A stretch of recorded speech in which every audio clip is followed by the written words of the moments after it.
Hello. Good day. My name is Joe. I'm searching for one Mr. Glen Kealey.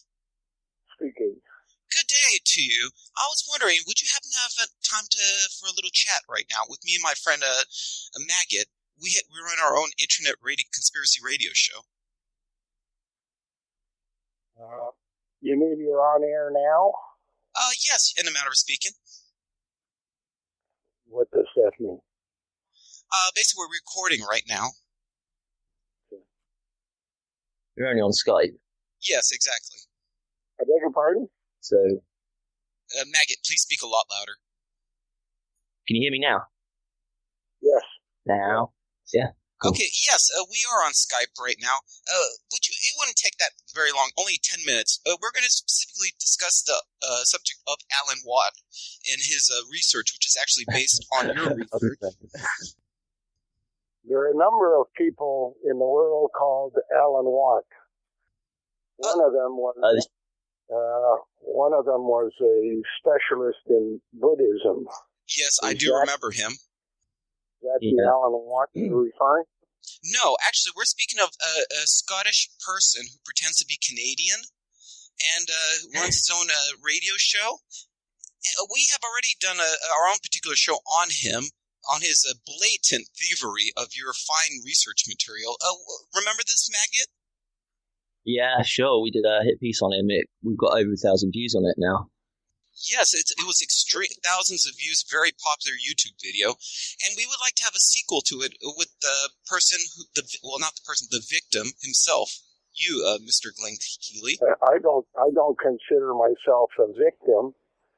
I basically consider that in the world of conspiracy, there are many levels. And some people are miners, while others are quarriers.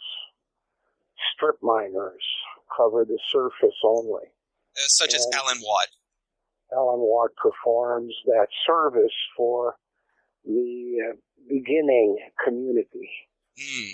I got you. But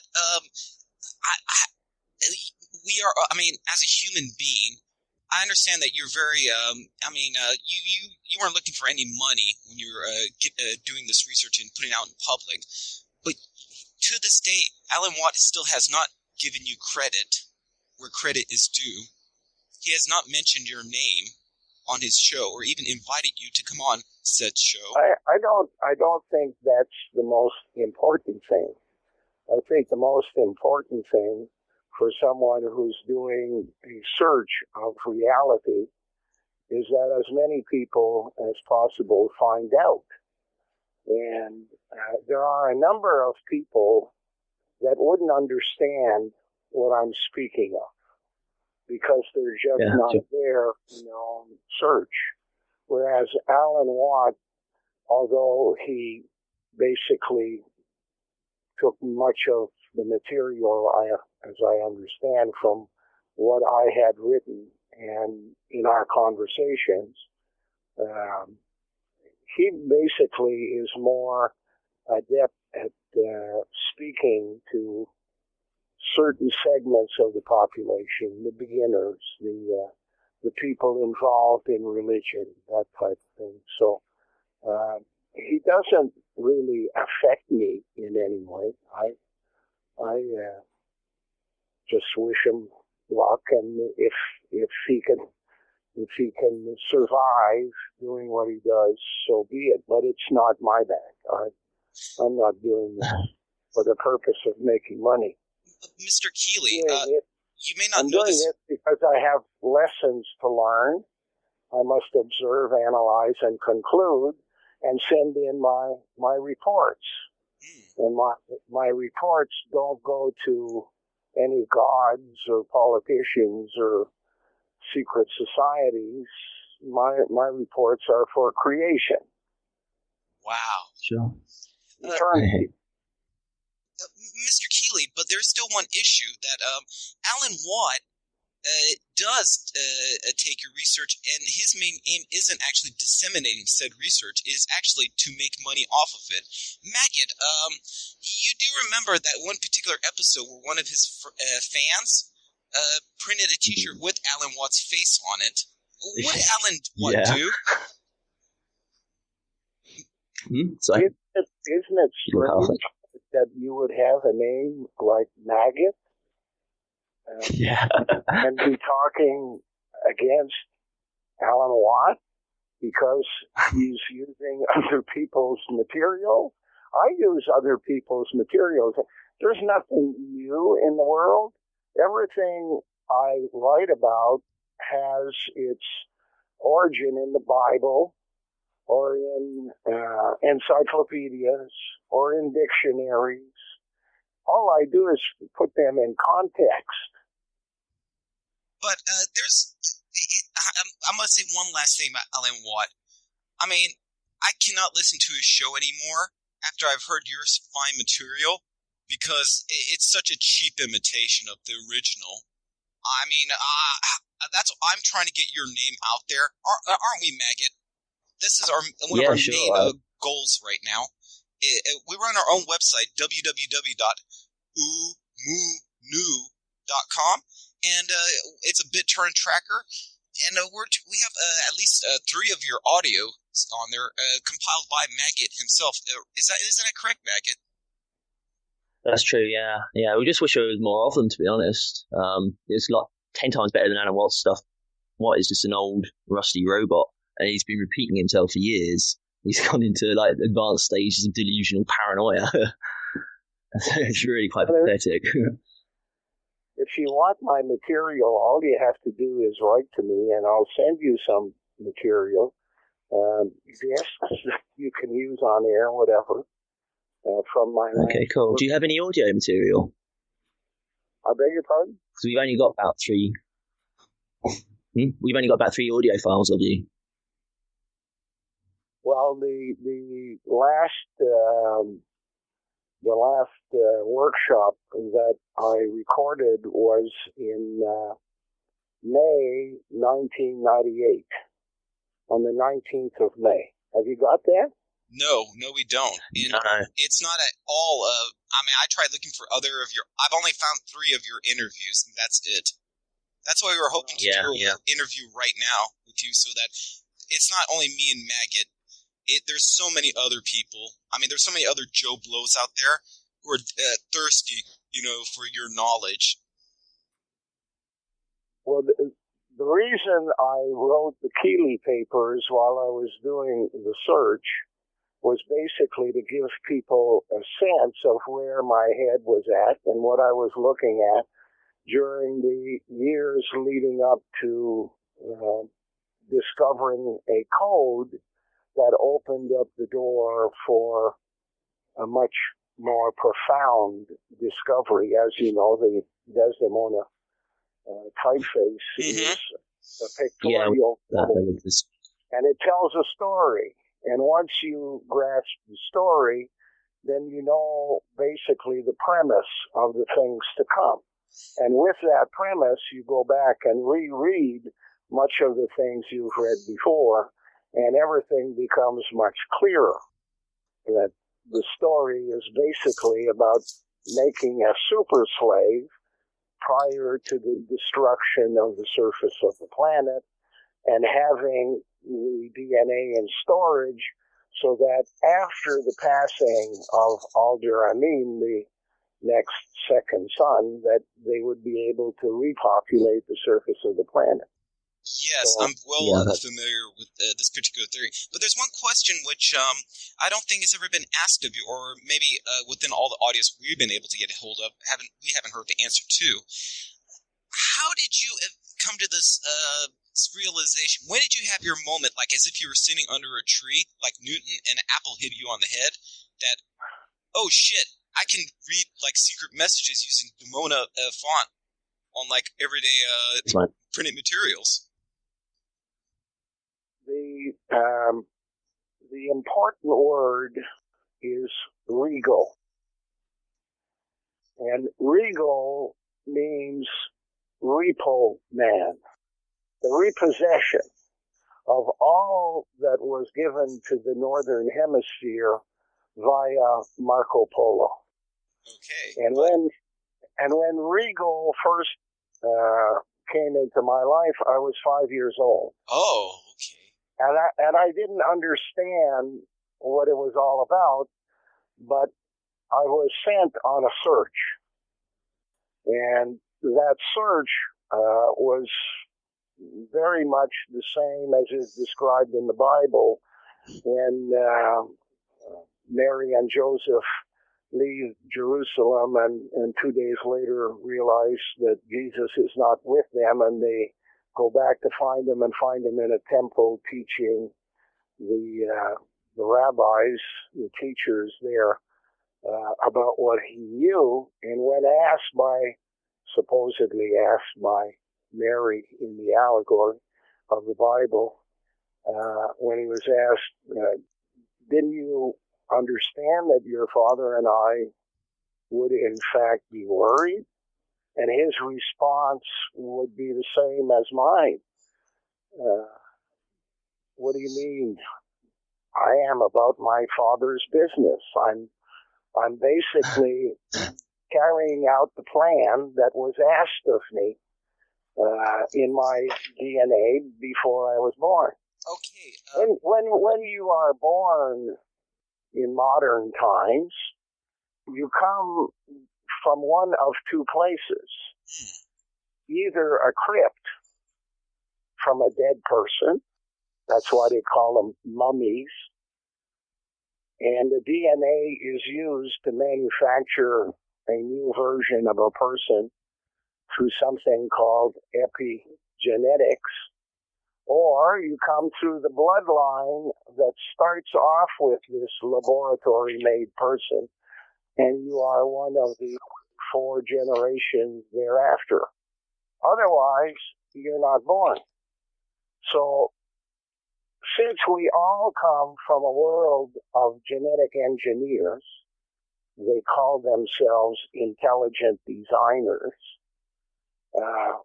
we have to go back and find out exactly what was asked of us when the DNA was assembled to make us as a single person going out into the world. And that's been my task all my life, and I didn't quite grasp the context of it all until I got involved with the building of a major project that led politicians to ask me for a bribe, and I went to court and I laid charges, and I got charges laid against 8 senators, 8 cabinet ministers, 4 senators, 8 cabinet ministers, and the Prime Minister's chief of staff, among others. And when I saw that the media was participating in the cover-up, the politicians were participating in the cover-up, the police were participating in the cover-up, I decided that I had to stop my regular life and go about a journey that I hope would lead me to a moment when I would overstand instead of understand. Oh, shit. Overstand. I heard the same thing from Jordan Maxwell. Remember that, Maggot? No, that was me. That was me reinterpreting Jordan Maxwell's. Jordan Maxwell. I've spoken to him a number of times. When was the last time, sir? Years ago. Oh, okay. Probably 12, 15 years ago or so. I can imagine how distasteful it was for you to speak to such a ruffian such as Jordan Maxwell, an obvious thief and disinfo agent. Did you have any, I don't know how to put this, bad vibes from the first moment you ever contacted him? My only problem with people like Jordan Maxwell and Alan Watt is that they seem to be grounded in a religious environment. Either that's where the money is, or that's where they're getting their information. Religion, to me, is basically a military wing. That's why the word sounds a lot like religion. And from there, they're getting a portion of the information, but certainly not all. They're getting it directed to them through a group called Ecclesiastic Freemasonry. Yes, which is connected to troglodyte Freemasonry, which we've studied this through Outlaw Journalism. The owner Andre wrote a fine article concerning this issue. There is one thing I'd like to ask you. Another personality within the conspiracy community, Alex Jones, is universally condemned as a disinfo agent by many different spheres or groups. My question to you is this: whose disinfo agent do you believe he is specifically?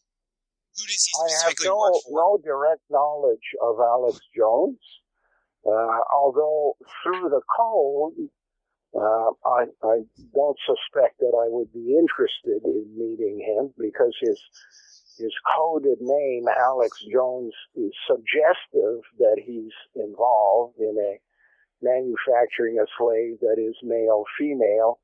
The name Alex, le in French, the female and masculine.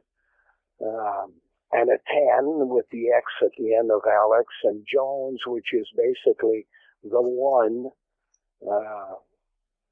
I don't suspect that he'd be of any interest to me, but I have no personal knowledge of him. But one more issue concerning Alex Jones himself. He seems to, one of his techniques, which reminds me of troglodyte Freemasonry, is that he seems to create a network of fellow travelers, such as Alan Watt, who comes on a show regularly. So many others. I don't even want to mention their filthy names. Even that's Freeman on the show. Freeman, of course, yeah. Oh, yeah. Or just it's any idiot on there. I know. Well, exactly. if you're going to be on air on a mainstream or semi-mainstream program, you have to be part of the system, or they wouldn't let you on. They have no interest in having your information disseminated if you're telling it like it is. Right. So about troglodyte Freemasonry. There are only a few people who sneak through occasionally. I think the interview that you probably heard was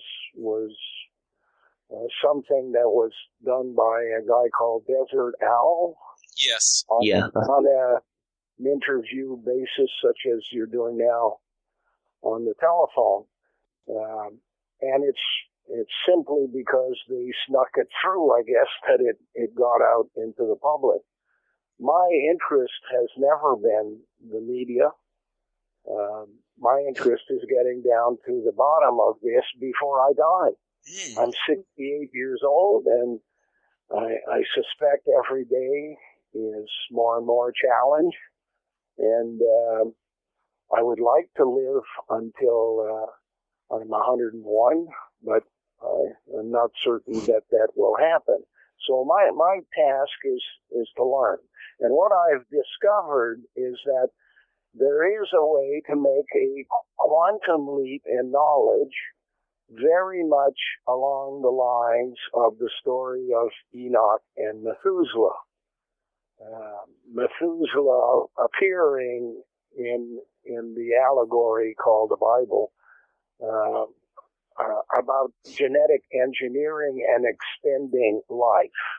I believe that the information that was used for performing that feat of extending life through genetic engineering is recorded on a stone tablet and is in the hands of the Mormons. And I believe they didn't get the whole story. They only got half the story. And the other half is on a stone, the other half of the same stone, and it deals with something much more substantial, which is the unified theory of the universe, and where we all come from, and where we're all going eventually as eternity marches on.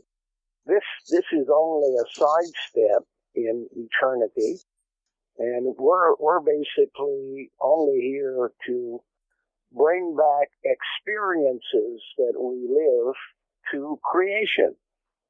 If we do that, we live forever. If we choose instant gratification, as Masons and religious people do, of getting something special in this life or immediately in the life thereafter, we're missing the boat. I understand. So, there is one. You're such a gentleman, Mr. Kealey, that you don't want to denounce these criminals. But let's talk about someone who you. I don't consider myself a gentle man. I consider myself pretty strong-headed. Okay. Gentleman suggests something that I am not. Then I apologize. There is one fellow Canadian conspiracy radio host. His name is Gary the Spaceman Bell. Are you familiar with his research? Never heard of him. I'm amazed. He's on AM 640 Toronto radio. Well, that's one reason why I wouldn't listen. Okay. If somebody's on AM radio, why would anybody want to listen? That belongs to the system. Oh. They don't allow people to go on. They allow their people to go on. Yes. That's AM. AM basically means mother. It's the one that is the cow that is feeding the system. But I have to. We're having such a such an enjoyable conversation. But I have to mention this. It seems as though that many of Alan Watts' supporters have taken upon themselves to denounce you, and they're making up all these lies. I'm going to have to ask you these directly. One of them is that you actually are a troglodyte, and you are part of you are or at least a member, troglodyte Freemason, or somehow connected to troglodyte Freemasonry. I'm the one who brought up the word troglodyte many years ago. I've never heard it before. As a matter of fact, the only place it had been used in the last 100 years, as far as I know, was for the name of a type of bird. But in doing research into old dictionaries, I even surprised librarians by telling them that no, a troglodyte was basically a Roma or Gypsy or Cro-Magnon person that was employed in the Moho discontinuity and had access to the surface of the earth and was doing functions on their behalf. It's sort of similar to that H.G. Wells book, isn't it? The Time Machine. You had the not certain I remember that. But I know who H.G. Wells is. I think he's speaking of the Morlocks. The Morlocks lived under the ground, and the Eloi lived above the ground. It's not under the ground. That is misleading, because what it is within the Moho discontinuity. The Moho discontinuity is beneath the sediment that is beneath the plates of the earth. So anything that happens in the surface area or in the sea or whatever on the surface of this planet, such as is about to happen, a nova will cause everything to tumble and destroy much of the planet in one shot. It doesn't affect these people. The Moho discontinuity is like an eggshell around an egg. The egg, in this case, being the core of the earth, and the mantle of the earth, mantle being divided into upper and lower mantle, and then above that is the Moho discontinuity, above that is the sediment, above that is the ocean and continents. And they're just floating around on top. And they could all be mixed in together and make a nice stew out of everything on the surface. but nothing would occur within the Moho discontinuity, the mantles, or the core. The Moho discontinuity is made up of the material from which all living things were made of and died. So it's like the primal soup, is it? The DNA of everything that was the salt of the earth.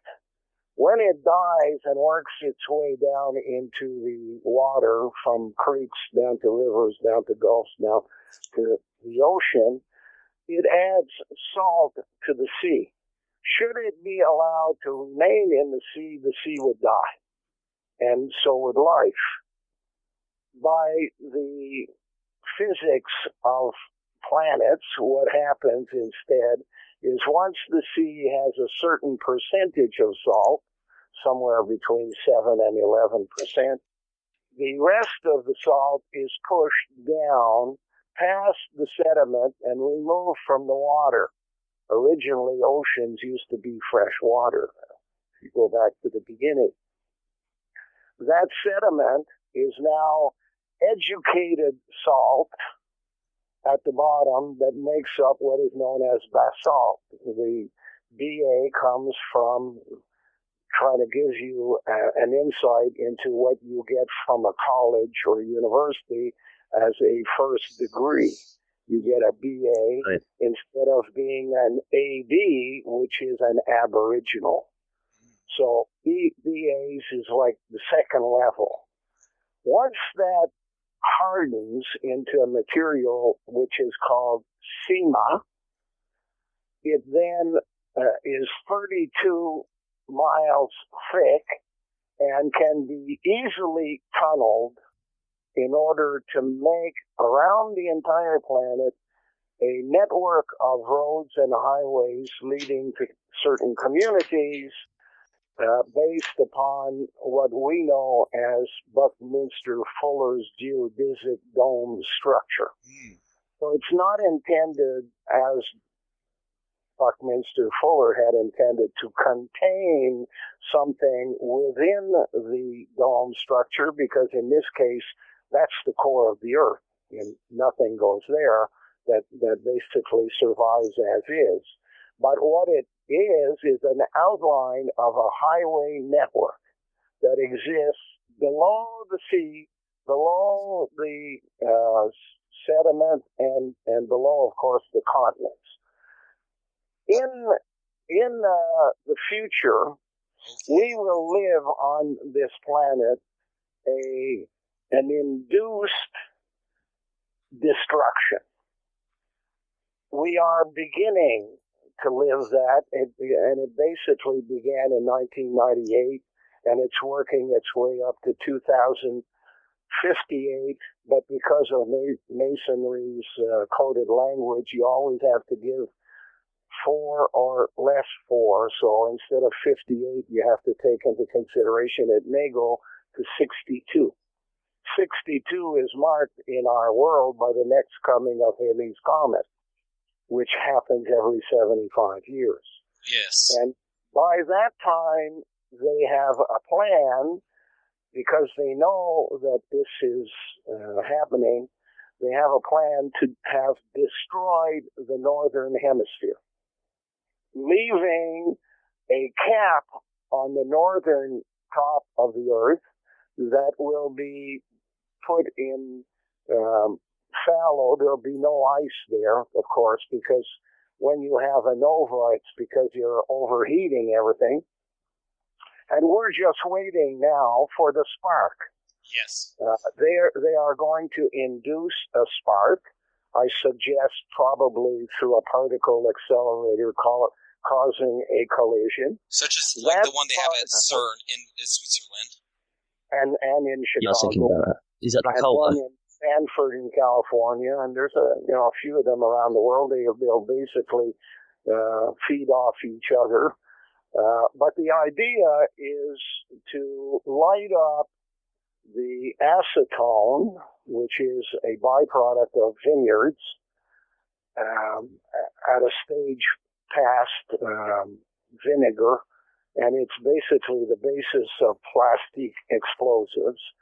and it will explode in such a manner as to light the coal seams of the northern hemisphere. So try to imagine that everywhere there's coal on this northern hemisphere, it will begin to burn. As it burns, it creates caverns. As the caverns are filled with ash instead of stone, they will collapse. They will light up through a process which was described in Gomorrah, Sodom and Gomorrah, through explosions coming from down below and starting fires on the surface of the earth. Once it's gone through this process, there will be no life, as we know it, between the 8th degree latitude north and the 53rd degree latitude north, with the exception of 2 visor-type additions to the cap. If you think of Sherlock Holmes's hat, for example, it's got a visor in the front and a visor in the back. Well, southern Ontario of the time will be the visor in the front, and the back visor covers its way down to the Gobi Desert on the other side. Okay. That part will remain. But everything where the U.S. is, where most of Europe is, and especially around the water, whether it be the Gulf or the ocean, all or that the shit's Great gone. Lakes, they'll all be gone. Okay. So in order to gather up what Marco Polo brought from China, the technology and the improvements that have been made, we've been living through a process called technology transfer. Yes, I remember you mentioned this. Everything's gone south, yes, further south. Mr. Kealey, there's one thing I like. I'm kind of a how you can say this, a salt of the earth kind of guy. On a lot of conspiracy radio shows, they like to mention how to prepare for whatever cataclysm that's going to befall us. Some people are saying get guns. Other people are saying buy gold. I want to know from Mr. Glen Kealey, what can we do? Is there some business opportunity or some economic way that one could think of protecting themselves from the coming cataclysm other than gold? What do you think will be have lots of worth in the coming dystopic future? Absolutely nothing if we let it happen. Okay. The big advantage that we have is this is not prophecy. This is a business plan. Mm-hmm. This is a plan by people who are using colony collapse in bees, climate change in weather, technology transfer. All of these code names are all dealing with regal, which means pick it up and bring it back. Right, Go there. Amen in Latin, in French, amen means bring it on. Ramen means bring it back. So we're living in the Ramen period. And that's why at the end of religious ceremonies, we always say amen, which means bring it on. Bring it to them so they can bring it back. Well, we could stop this entire thing from happening if we stop for a minute looking for instant gratification, such as money and how can I make a buck off of this, and instead deal with the root cause of the problem and the only possibility of forgetting it. These people, troglodytes, are only an interim name for those people who travel beneath and above. Their original name is in the dictionary, and it's based on a code, and it's Neanderthaler. And what it really means, Neand is the word dean. You know what a dean is in university? Yes. He's the expert in a field. So it's the dean of fowlers. Thalers is the German word for dollar coins. So the dean of money is creating this. So don't look for money to solve your problem. He owns it all. Okay. But what do you And personally... he lives underground in the Moho discontinuity, as would a mainframe computer today after his evolution in time. But I was wondering, what does Mr. Glen Kealey himself do with all this immense knowledge? Are you preparing in some sort of way, or are you just basically waiting at home, trying to educate others with this research? What I have discovered is that there's a way to stop this. And it's based on a rule of physics of 12 around 1. If you want perfect protection in life, don't get an orange that's not protective enough. Get physics, look at it. When they wanted to send a space vehicle up to a rock in the solar system that had no gravity, they couldn't use boosters to keep it from falling down because there's nothing really to push against.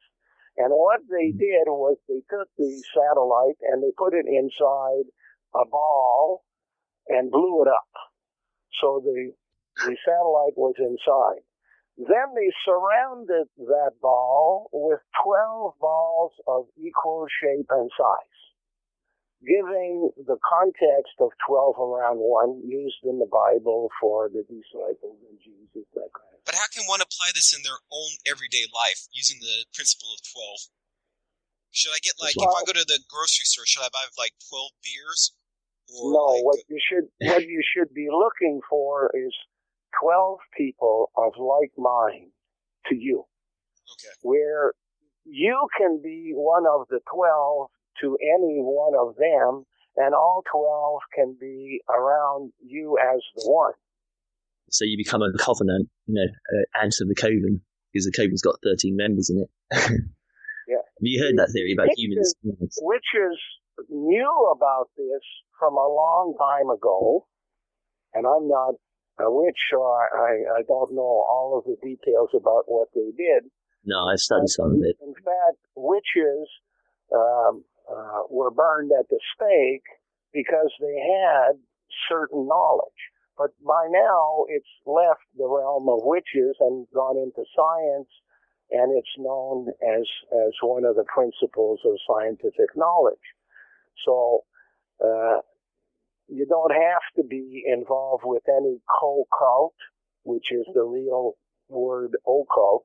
It's the second cult, religion being the first one. And co-cult basically means the religion of the unicorns or the female males or the manufactured slave.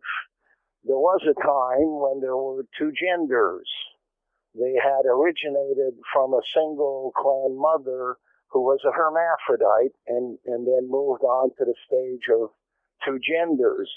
Now we're living a world of genetic engineering.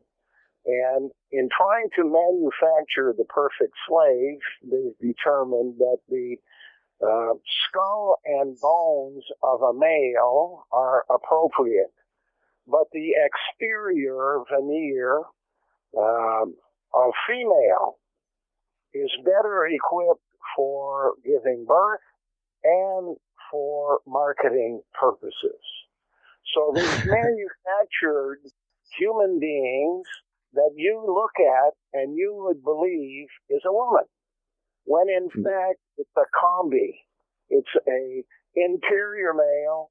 That means the spine, the brain, the main organs, the heart are male. They stop the birthing process in the middle, move it to an incubator, put it under a bombardment of either nuclear activity or chemistry, depending on what they want done.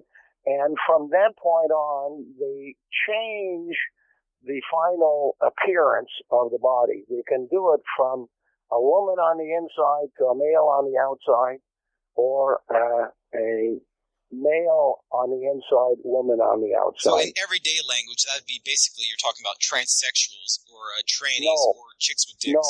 No. Totally different.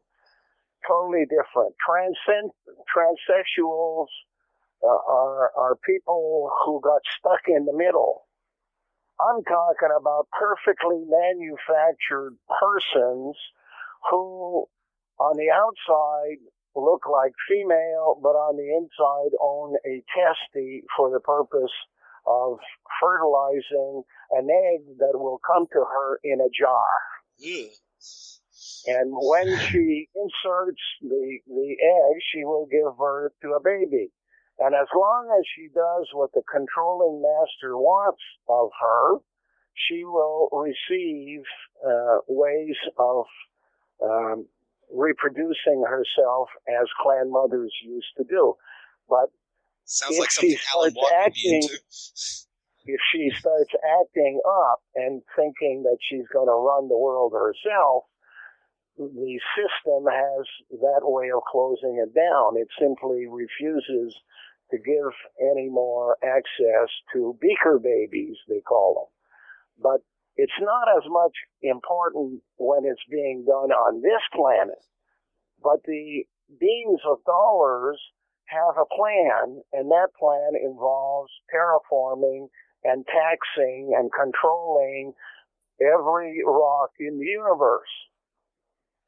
So when they send out one of these slaves to a rock some light years away from here, and that person then begins to terraform and create a colony, she will be able to inseminate her eggs that come out of a beaker and will start a colony. Being in contact back with the earth, they will then determine what that rock should be used for, whether it's mineral exploitation or for some labor of some kind that needs to be done there, or it's basically insufficient in value that they will just say, well, have a nice rest of your life. We're not sending you any more eggs. And she just dies out, and that's the end of it. So there's going to be millions of potential possibilities in the solar system and in the universe, and they can't afford to send a bunch of pilgrims on a boat who basically set up a colony and then tell everybody on the other side to go to hell. They're going to run their oon show as during the Is revolution. it possible that Alan Watt is one of these created creatures? Can he actually be a woman in the inside, but a man with a beard on the outside? I would say it's possible today for anyone you meet to be one of these people. Especially Alan Watt. Not especially any more than most people. The preferred model, you have to remember, will be a world leader. And look around. In the world of world leaders, the first stage to getting to the world leader is being married to the world leader. Oh, Mr. Kealey, I got to ask you about about this. The second one is becoming the world leader. Right. Themselves. You know that America has a black president now. It's called Barack Obama. And he's been dodged by accusations of homosexuality. And if you ever looked at his wife, Michelle Obama, I thought she had a dick. I mean, honestly, she looks like a maggot, man. Does she look like a trainee? He does. Yeah, there's a couple of really dodgy photos of her. I think there's one with a blue dress, really skin-tight dress, and just like, I don't know, it looks like a bloke, basically, around midriff. Yeah, it looks like she has a penis showing through it. Yeah. Could she be one of the women that I'm speaking of belong to a group in Freemasonry's extended family called the Sea. SEA. And they're everywhere in the same way as the men who are involved in Freemasonry are either called the earth or the sky. Okay. The sky, all the names that end up with SKY are part of that. The sea, words like Chelsea. So you're saying everybody from Poland is basically one of these he, she's. Well, Poland would be a headquarters because it's a religious headquarters of the Vatican. Okay. There's one other issue concerning these horrible Alan Watts supporters. They have accused you of being in a mental institution. Have you ever been treated for mental illness in your entire life? Not that I know of. Okay. If it happened in my sleep. Okay. Just to dispel another lie. And you've never taken any psychotropics or mind-altering drugs in your entire life? Not in my awakened moments. I have suffered through periods of alcoholism, not to the level of alcoholism where you have to belong to a group. I was more like a drunk. We didn't go to, So, and partly what it was, it's something that is put into your program when you don't want to do the things you've been programmed to do. Right. They have to kind of egg you on, and one of the ways they do that is through that gene that's modified to make you want to drink. More susceptible to alcoholism. Yeah, when you're drunk, it makes you more do things that you wouldn't do sober. Okay. So, within your long life, another question which no one's ever asked you: what have you done professionally? What was your job? Have you had a? My training was in typography. Oh, okay. In printing, which basically led me to understand characters and fonts and that kind of stuff. I never actually worked in that field, but that was my training. What did you work as? in the broad printing world without being directly involved in printing. Oh, for which publication specifically? It wasn't publications. I was a salesman of printing equipment. Okay. Such as presses or inks? Presses, folders, cutters, typography systems, everything that's used in the world of printing. And I just didn't want to be around the noise and the smell and the ink that got you all dirty.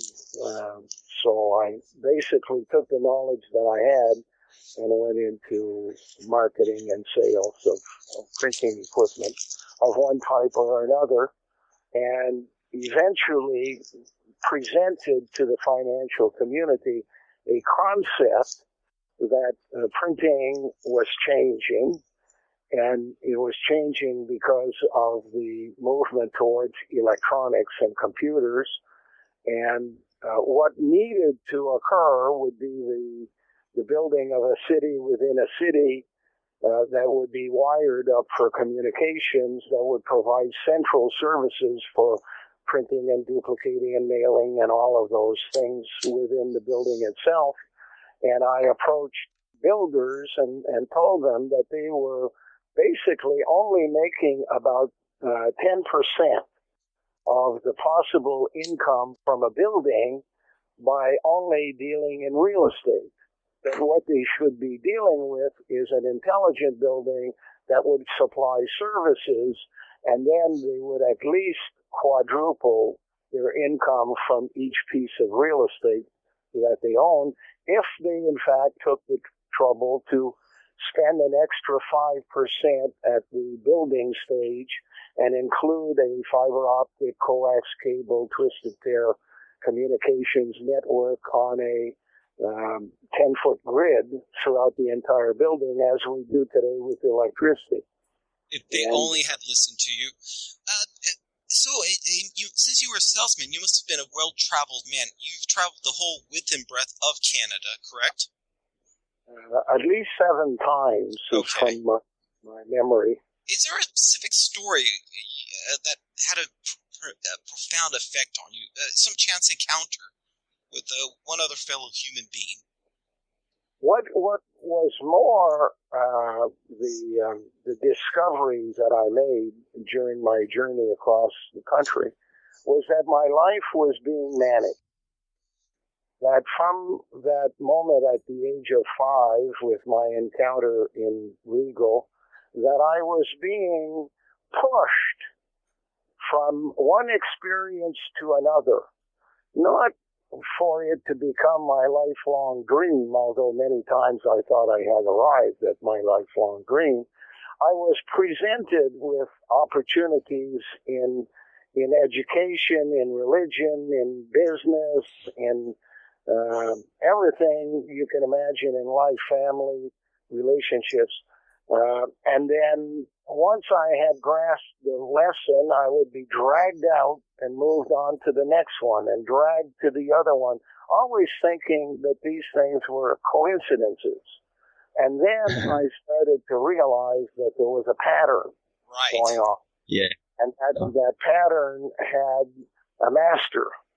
And that master, if I had to describe it today, would be something like the Essenes of the Bible, where they're in the background, don't do much, but they can become insiders on a moment's notice and drag you down a certain direction. Sir, this sounds exactly what Alan Watt did to you.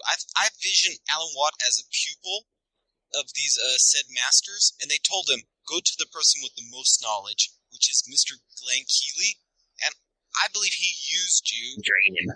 Yeah, exactly. Well, he has told me that his contacts were the Sufis. Okay, yes. We've heard your Sufi. Because one day he called me out of the blue, and I said, I haven't heard from you for years. He said, well, I've been in India. And I said, how did you go to India? You know, the last time I saw you was in Northern Ontario. You had a truck that had no floor in the front. Your feet would hang out. Like Fred Flintstone. How could you afford that? And he said it was paid for by the Sufis. Does he have a dog? Yeah, that's what he had just come back. Have you ever seen him have how should I put this, an unusual relationship with his dog? Let's say overly attracted to his dog in inappropriate ways? Close relationship. I don't think that's that we speak like that. Alan had a lady friend he was living with at the time. They broke up shortly thereafter, but they had been living together for a while. He had been married. His links are to the Scottish banking community. Before he came here, his wife was the daughter of one of the vice presidents, I believe, is one of the things he told me in time. So obviously, he himself has Freemasonic links, though he denounces Freemasons all the time. Well, it was always the thing that seemed to me odd.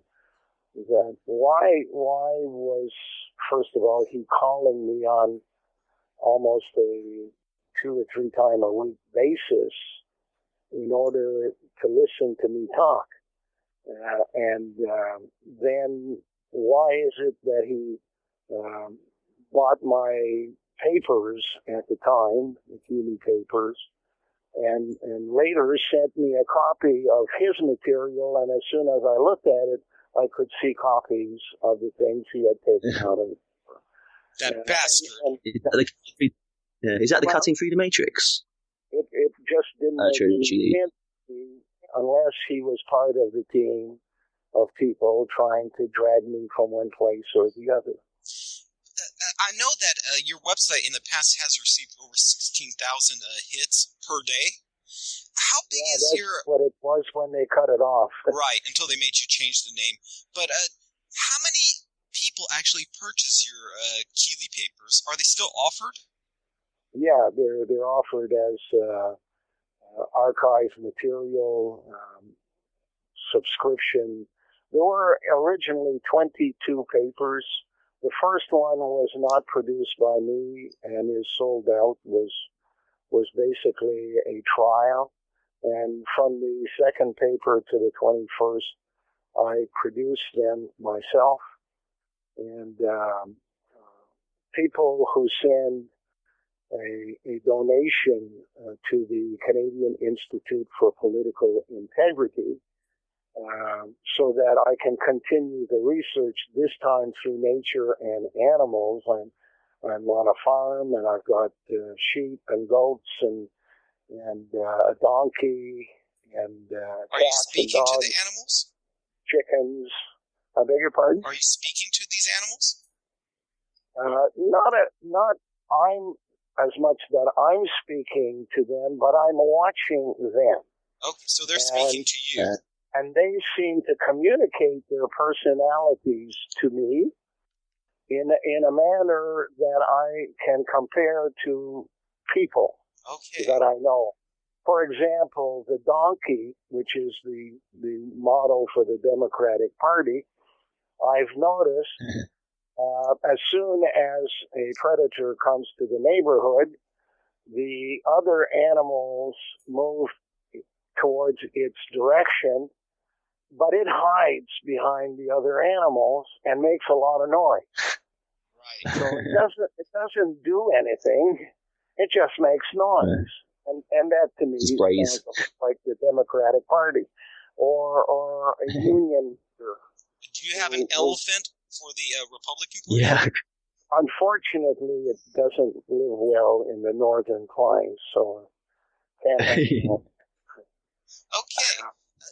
Like chickens and turkeys are very much like the IRS. You know, as soon as something comes to the gate, they want to know. Right. And they run. Yeah. And it's almost like you're keeping records of everything everybody has and what they're doing, and so. But anyways, in the wintertime, they become food for the cats.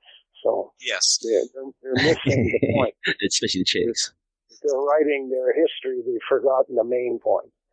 There's one more personality within the conspiracy community, which I don't believe anyone's actually had you speak upon. Bill Cooper. Called up one night to speak with my wife, and I spoke to him as well. My wife was a whistleblower in Ottawa on the free trade negotiations, and Bill Cooper spoke to me. I thought I didn't know and hadn't heard of him. What bothered me the most was not the time I was speaking on air, but more the commercials, because he seemed to be pushing guns and gold. Yes. Yeah. It kind of bothered me because those are basically the things that I despise the most. So you have you have neither guns nor gold. I beg your pardon? You have neither gold nor guns. No. I have much more power than that. Okay. Knowledge. Creation's knowledge, not creator's knowledge. There is a difference. Creator signifies a person. Creation is an everlasting system. And when I speak to people and they don't want to know, my go-away line is always, well, it's your life, my eternity. Wow, that is pretty profound. Wow, I'm gonna just tell you right now, I will steal that from you. I'm gonna start using that too. You're welcome to it.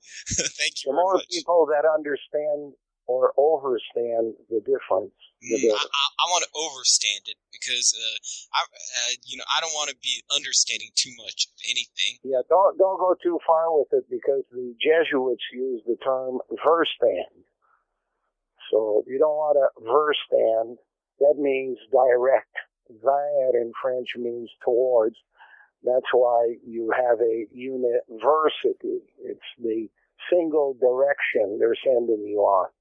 And the direction is it Y.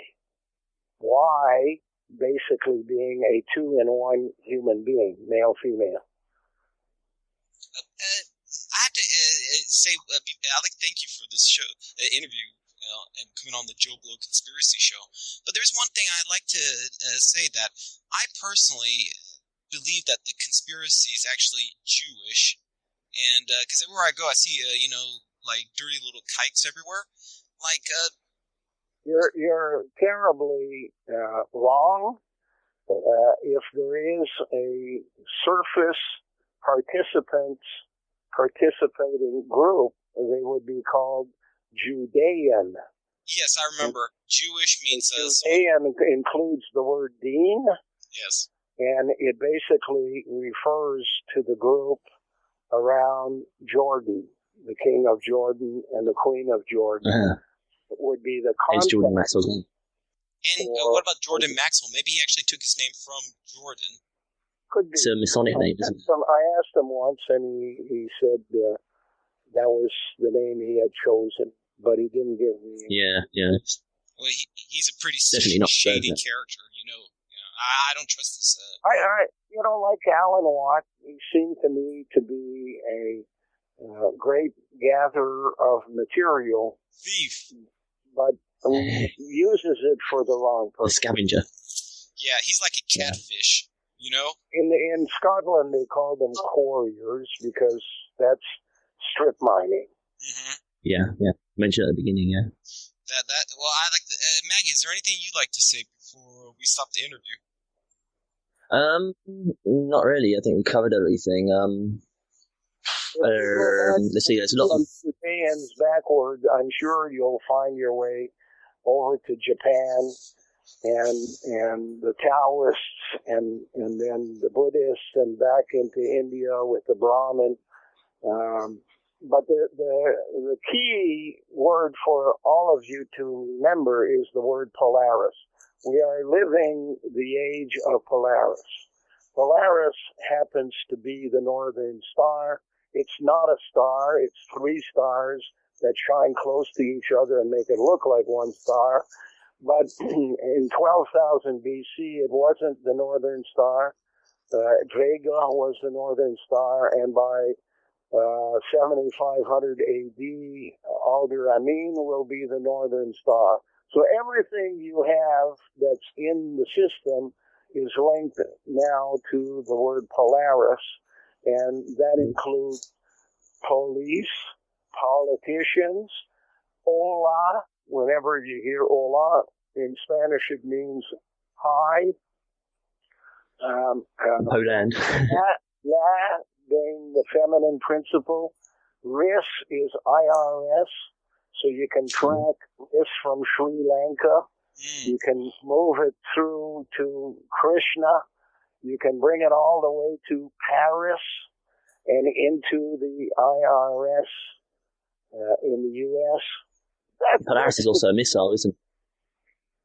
And it's basically a time frame in the age of the solar system based upon the movement of the northern star.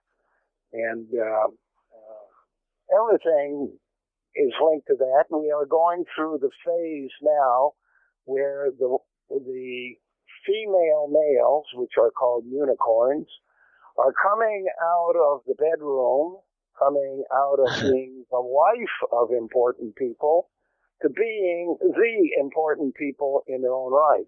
You have after the males done all the hard work. Mayer in Israel. You had Margaret Thatcher. You've got the current president of Argentina, the former recent prime minister of New Zealand, and in waiting in the United States, you've got a couple of good candidates there. The wife of Barack Obama has hell in her name, and I'm sure that she can be, Michelle. But you also have a much closer possibility, and that's Hillary Clinton. Oh, with she's her daughter called she's still in running. Chelsea.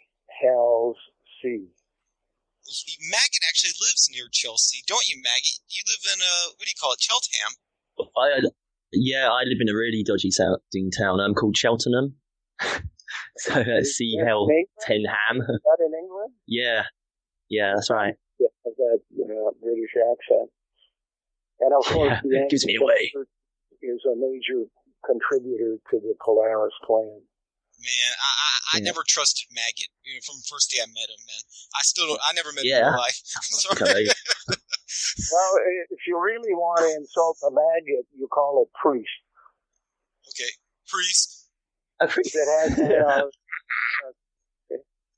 I've called myself a black pope a few times now.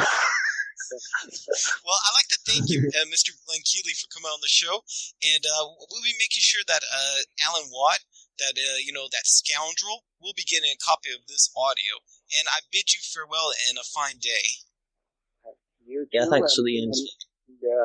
Remember, you don't need to be so nasty. Just cool it a bit. Okay. I'll do that. Okay. Bye. Bye-bye. Okay. Thanks. Bye. Bye.